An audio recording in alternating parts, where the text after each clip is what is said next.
रचनाकार समूह की तरफ से मैं आज रायबरेली में हमारे वरिष्ठ साहित्यकार श्रवण कुमार पांडे पथिक जी जनपद फतेहपुर से पधारे हैं। उनका हम समूह में हार्दिक स्वागत करते हैं और आज उनसे कुछ साहित्य की चर्चा करते हैं। आज हिंदी और साहित्यकारों के विषय में कुछ उनसे जानकारी और उनका परिचय प्राप्त करते हैं। स्वागत है हमारे बीच में पांडे जी, आप अपना परिचय दें। मैं श्रवण कुमार पांडे।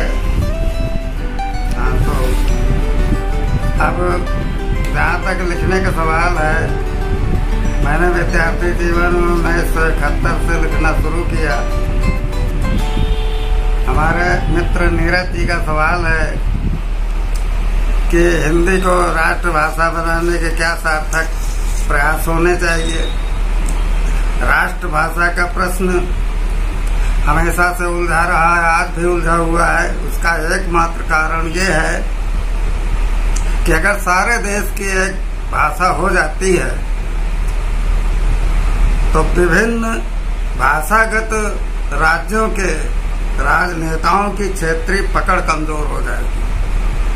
वो अपनी भाषा में अपनी क्षेत्रीय जनता को क्या समझा ले जाते हैं, अगर वो जनता हिंदी जान जाएगी तो उसको दूसरे राज्यों पर अखिल भारतीय स्तर के समस्याओं को वो जान लेगी, पकड़ लेगी और वो देख लेगी कि हमारे क्षेत्रीय राजनेता भाषाई आधार पर हमें कितना घेरे में रखे हैं। लोग जब व्यापक दृष्टिकोण के हो जाएंगे तो उनका महत्व घट जाएगा।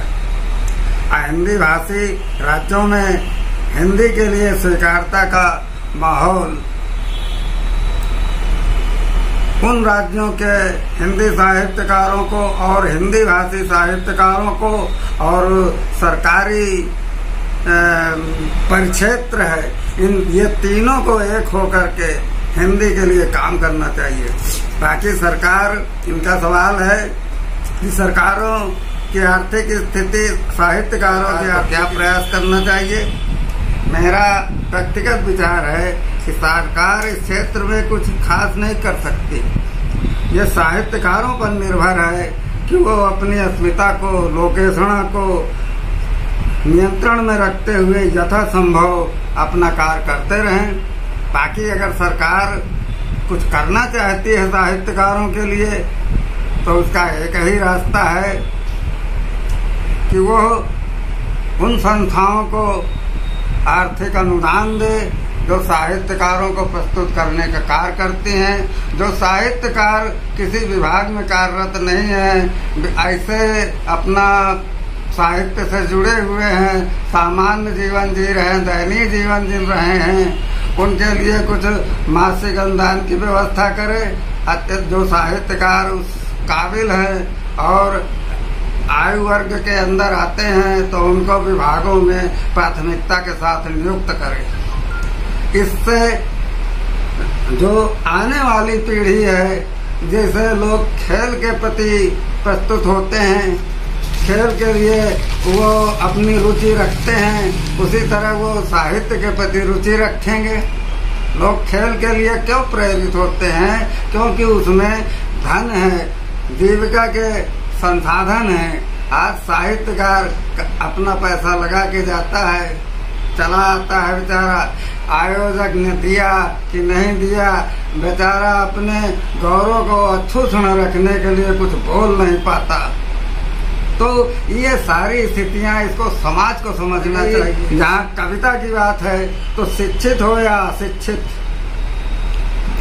कविता जब भी किसी रूप में गूंजती है तो मन मस्तिष्क में सकारात्मक अमूर्त चेतना का संचार करती है। समय की बलिहारी है, बाजार ने कविता को भी प्रभावित किया है। कविता आज पवित्र है, लेकिन कविता का परिवेश प्रदूषित हुआ है। कविता आज नीरज जी कविता आज भी पवित्र है, बिल्कुल सही, लेकिन कविता का परिवेश प्रदूषित हुआ है। आज भी जो मौलिक साहित्यकार हैं, उन्होंने कविता को बचा करके रखा है। ये हमारे लिए गर्व की बात है। ये बहुत बड़ी बात है कि आज भी साहित्यकारों ने कविता को केवल समस्या की घोषणा तक नहीं रखा।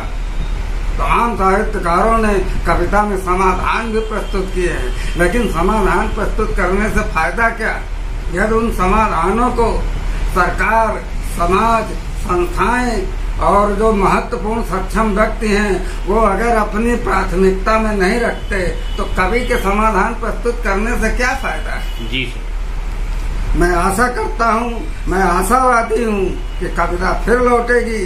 एक दिन कविता आगे चलेगी, कवि पीछे चलेगा। आज बाजारवाद की वजह से कवि आगे चल रहा है, कविता पीछे चल रही है। आज मंच में कवि हैं, कविता नहीं है, तो ये किसका दोष है? ये कवियों का दोष है। उन पर जो लोकेशना, उन पर जो वित्तेषणा का जो प्रभाव बढ़ा है वो बाजारवाद का असर है। कवि को बाजारवाद, वित्तेषणा, लोकेशना से बचा करके रखना चाहिए। भीड़ आज जरूर है कवियों की, भीड़ आज जरूर है कवियों की, लेकिन सबके पास कविता नहीं है और कविता बिक रही है बाजार में।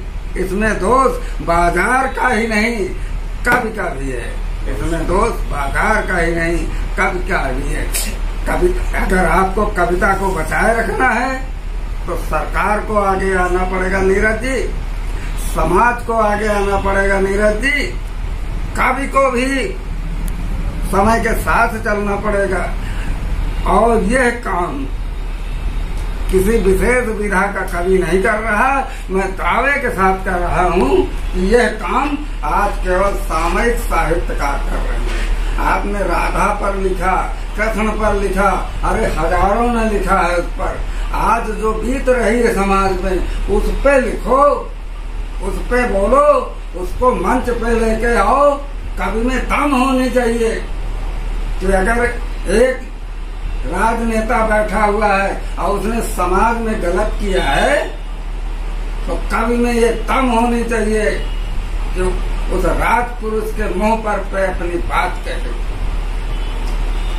और कवियों ने कविता के लिए बलिदान दिया है। रहीम की मौत कैसे हुई? सत्य कहने की वजह से। कबीर की मौत कैसे हुई? सत्य कहने की वजह से। कविगंग की मौत कैसे हुई? सत्य कहने की वजह से। कविता अगर बची है तो वो केवल कवि की वो वजह से बची है, सरकार की वजह से नहीं बची। राष्ट्रीय परिवेश को लेते हुए अपने विचार रखे। मैं उनके इन विचारों से बहुत प्रभावित हुआ और उनके इस संक्षिप्त प्रवास के लिए उनका आभार हिंदी रचनाकार समूह के द्वारा प्रकट करता हूँ।